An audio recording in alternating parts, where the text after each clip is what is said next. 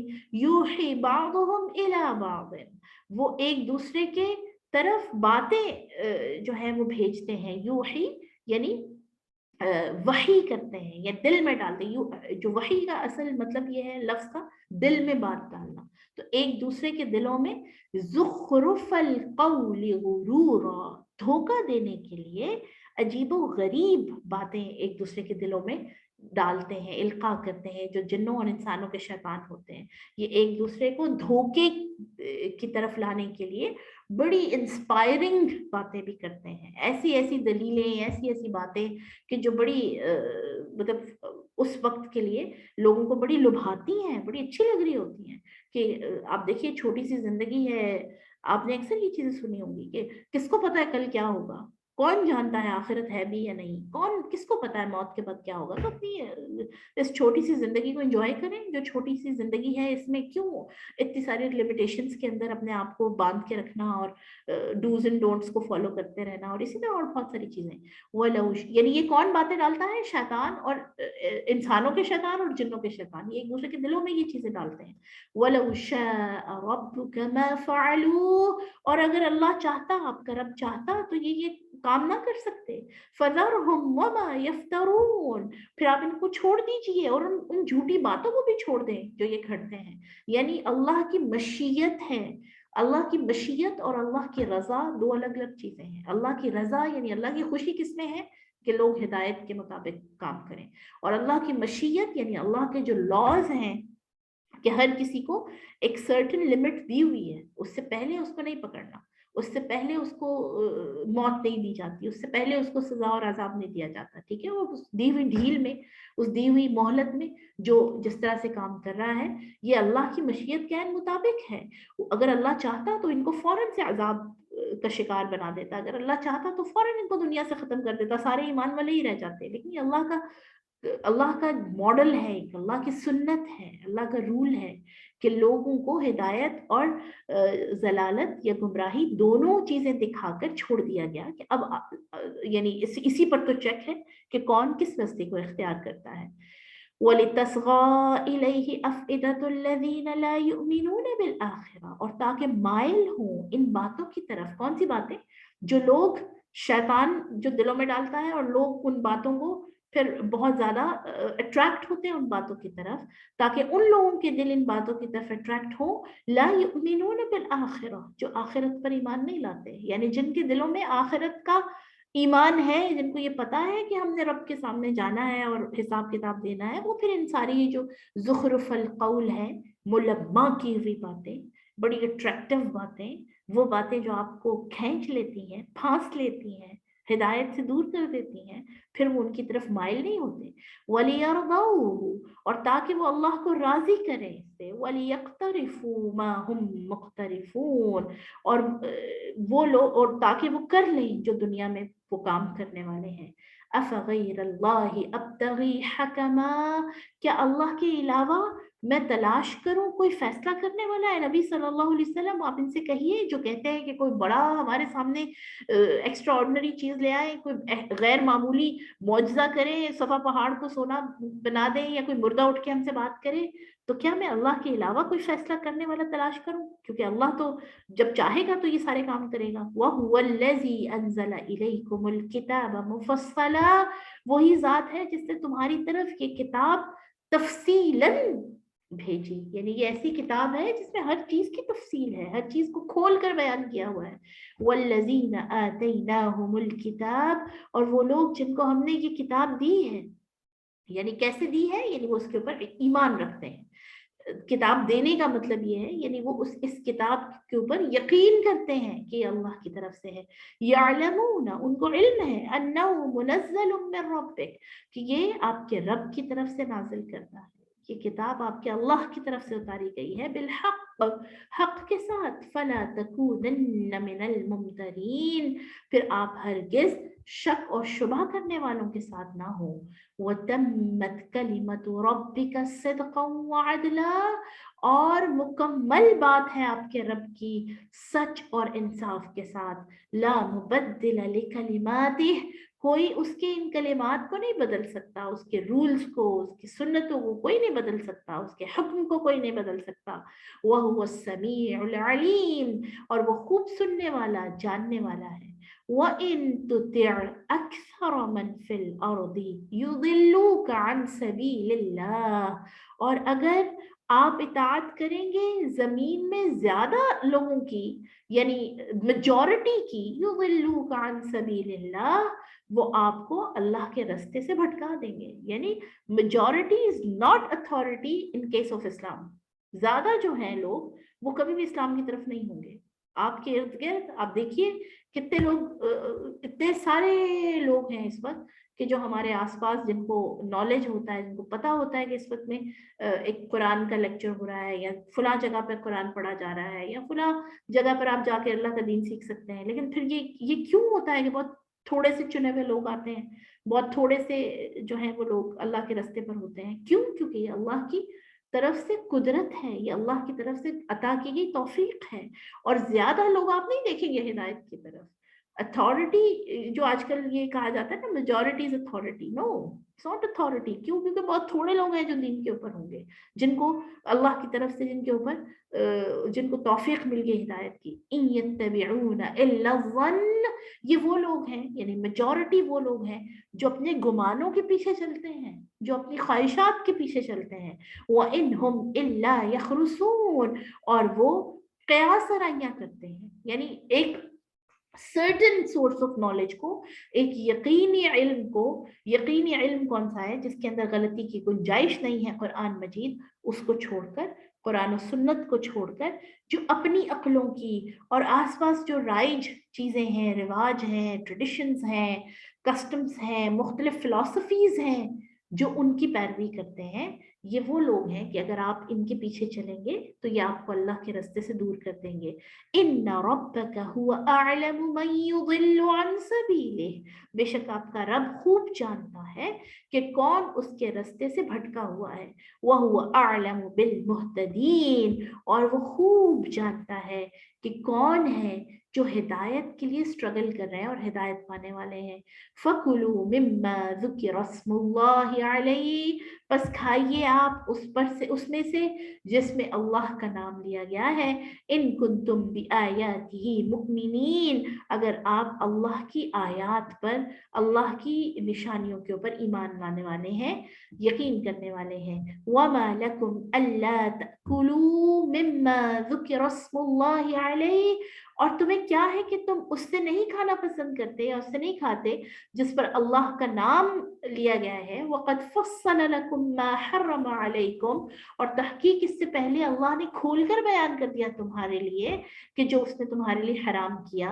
الا ما اضطررتم الیہ، سوائے اس کے کہ جب تم اتنے مجبور ہو، اتنے زیادہ مصیبت میں ہو کہ فاقے ہیں اور جان کے لالے پڑے ہوئے ہیں، سوائے اس حالت کے.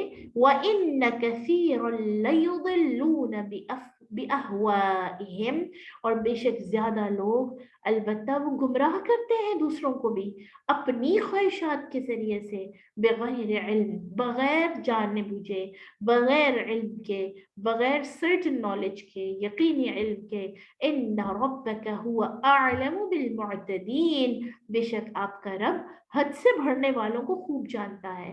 یہاں پر ایک اور ایلیگیشن، جو اعتراض مشرکین مکہ جو ہے وہ کیا کرتے تھے، یا یہود، کہ یہ کیا بات ہوئی کہ جانور پر جب تک اللہ کا نام نہیں لینا وہ حلال نہیں ہے نا. اور اسی طرح ان کو یہودیوں نے ایک بات سکھائی مشرکین کو کہ جا کے ذرا نبی صلی اللہ علیہ وسلم سے کہو کہ یہ کیا ہے کہ جس کو ہم مارے وہ حلال اور جس کو اللہ مارے وہ حرام. مردہ حرام ہے نا، مردار جانور حرام ہے نا. جو موت جس کو آ گئی وہ مر گیا، کسی بھی طرح گر کر مرا ہے، چوٹ لگ کے مرا ہے. سورہ مائدہ میں ہم اس ساری احکامات کی تفصیل پڑھ کے آئے ہیں نا، کہ جو بلندی سے گر کر مرا، جو سینگ لگنے سے مرا، جو چوٹ کی وجہ سے مرا، یا طبعی موت مر گیا، وہ سارے جو جانور ہیں جو مردار کی اس کیٹیگری میں آتے ہیں وہ حرام ہے. تو یہ یہودی جو ہیں یہ ان کو کہتے تھے مشرکین مکہ کو کہ آپ پوچھیے ذرا جا کے نبی صلی اللہ علیہ وسلم سے کہ یہ کیا بات ہے کہ جس کو ہم ذبح کریں، ہم ماریں وہ حرام نہیں ہے، اور جس کو اللہ مار دے وہ حرام ہے. ٹھیک ہے. اسی طرح لَيُضِلُّونَ بِأَهْوَائِهِمْ، لوگوں کو اپنی خواہشات کے ذریعے سے لوگوں کو گمراہ کرنا. تو اب یہ خاص طور سے دوبارہ سے اس کو ریپیٹ کیا جا رہا ہے اس آرڈر کو کہ جس پر اللہ کا نام لیا گیا ہے، حلال میٹ وہی ہے، وہی گوشت تمہارے لیے کھانا حلال ہے، ادروائز تم نہیں کھا سکتے. وَذَرُوا ظَاهِرَ الْإِثْمِ وَبَاطِنَهُ، اور آپ ان کو چھوڑ دیجئے ان کے ظاہری گناہ کو اور ان کے چھپے ہوئے گناہ کو. ان الذین یکسبون الاثم سیجزون بما كانوا یقترفون، بے شک جو لوگ گناہ کما رہے ہیں، گناہ کے لیے ایفرٹ کر رہے ہیں. گناہ کمانا پڑتا ہے نا، جیسے دیکھیں نیکی کماتے ہیں اسی طرح گناہ کمانا پڑتا ہے. ایفرٹس ہے نا، آپ کس طرف لے کے جا رہے ہیں اپنی ایفرٹس کو. تو جو لوگ گناہوں کے لیے ایفرٹس کر رہے ہیں جلدی ان کو بدلہ دیا جائے گا وہ جو کمائیاں وہ کرتے تھے ان کا. وَلَا تَأْكُلُوا مِمَّا لَمْ يُذْكَرِ اسْمُ اللَّهِ عَلَيْهِ، اور اس میں سے مت کھاؤ اس جانور میں سے جس پر اللہ کا نام نہیں لیا گیا. وَإِنَّهُ لَفِسْقٌ، بے شک یہ گناہ ہے. اور اب تو میڈیکل سائنس کے تھرو بھی ہم اس چیز کو انڈرسٹینڈ کر سکتے ہیں کہ جو اسلام کا سلاٹرنگ وے ہے، ذبح کرنے کا طریقہ ہے، اس میں انسانوں کے لیے کتنا زیادہ فائدہ ہے. آپ دیکھیں کتنا زیادہ وہ مفید ہے وہ طریقہ، کیونکہ اس سے سارا جو بلڈ ہے، ٹاکسک بلڈ ہے، سارا جو خون ہے جانور کا، وہ اس کے شہرت کے راستے وہ نکل جاتا ہے اور جسم میں پھیلتا نہیں ہے. اور وہ گوشت کھانا انسانی جسم کے لیے بہت ہیلدی ہے.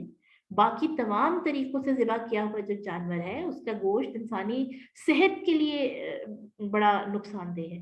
لیکن بسائڈس آف دیٹ، یعنی اس فائدے اور نقصان کے علاوہ جب اللہ نے حکم دے دیا تو اس کے اوپر پھر کوشچن کرنے کا کوئی سوال ہی نہیں پیدا ہوتا نا. وَإِنَّ الشَّيَاطِينَ لَيُوحُونَ إِلَىٰ أَوْلِيَائِهِمْ، اور شیطان القاء کرتے ہیں اپنے دوستوں کی طرف، اپنے لوگوں کی طرف ان کے دلوں میں یہ باتیں ڈالتے ہیں. لِيُجَادِلُوكُمْ، تاکہ وہ تم سے جھگڑا کریں.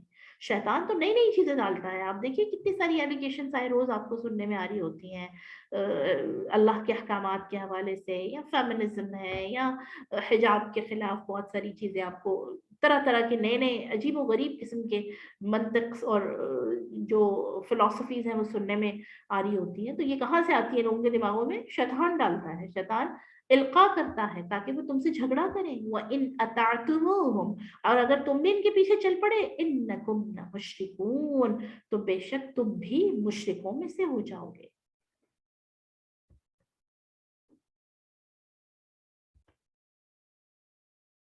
سبحانك اللهم وبحمدك نشهد أن لا إله إلا أنت نستغفرك ونتوب إليك. والعصر إن الإنسان لفي خسر إلا الذين آمنوا وعملوا الصالحات وتواصوا بالحق وتواصوا بالصبر. اللهم صل على محمد وعلى آل محمد كما صليت على إبراهيم وعلى آل إبراهيم إنك حميد مجيد. اللهم بارك على محمد وعلى آل محمد كما باركت على إبراهيم وعلى آل إبراهيم إنك حميد مجيد. وسلم تسليما كثيرا كثيرا. السلام عليكم ورحمة الله.